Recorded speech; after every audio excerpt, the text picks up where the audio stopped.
So I love that we were talking so much about online dating, because that's, to be honest, where I find most of my dates. There was a rare exception in my early 20s. It was a glorious moment that took place on the dance floor of Woody's. There was eye contact, there was flirtation, there was the slide over, there was the dancing together, the exchange of names. We'll call her Hot Gabby.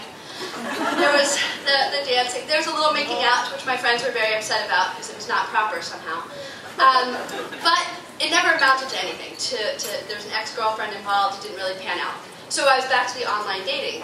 And I kind of have a mantra about dating, that as long as you get a good story out of the date, it's fine. No matter what happens, as long as you come home with a good story, that is what counts. And so the good story of Soup Girl really tested that theory.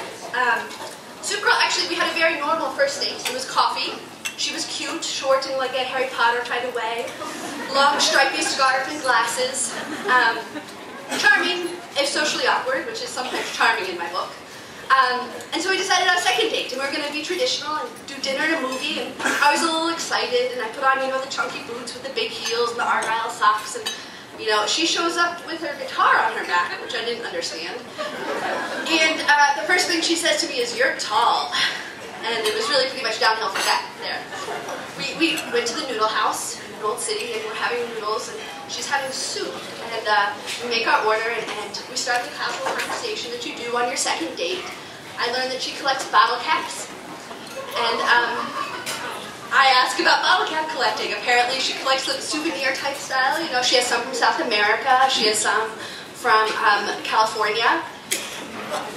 And we go on to the standard second date question that's never quite right, but you got to ask it. You know, so what are you looking for? Are you wanting to date people? Are you looking for a relationship?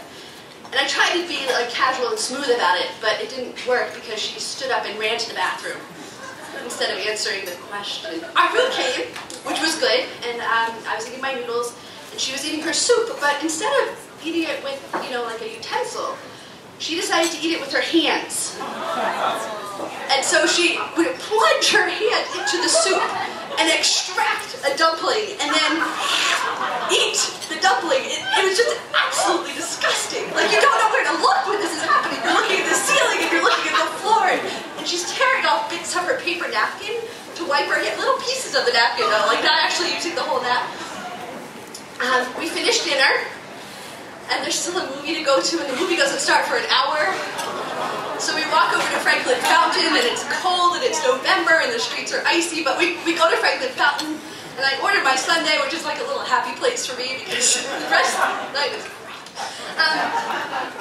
And then she realizes that they sell soda that they bottle there. And so as I'm eating my sundae alone at the table, she's carrying on an animated conversation about bottle caps with the servers at the counter.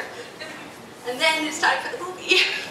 So we walk back. She's got her guitar. We have to sit in the handicap seats because that's the only place the guitar will properly fit. And I spend the entire night like not, you know, the armrest footsie you do. I'm like on the other side, right? Like I can't get far enough away. And the movie's over, and the date's over. No, she's lost her wallet, and she's practically in tears.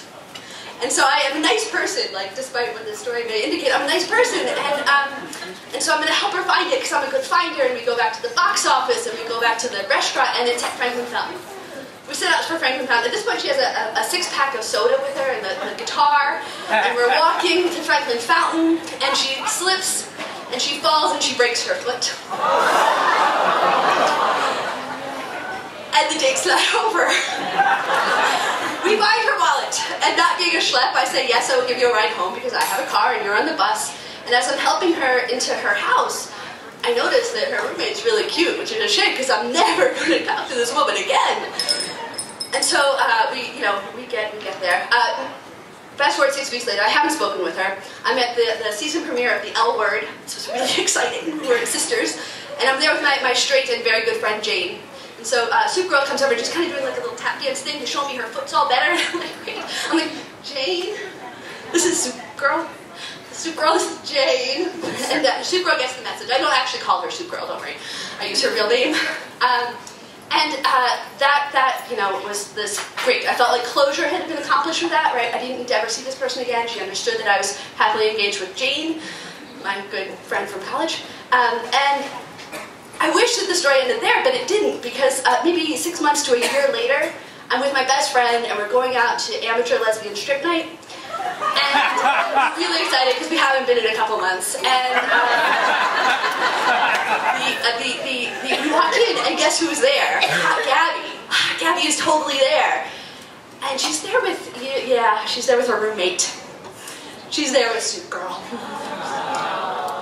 And so, this is why I say to you, it doesn't matter how bad the date, as long as you get a good story.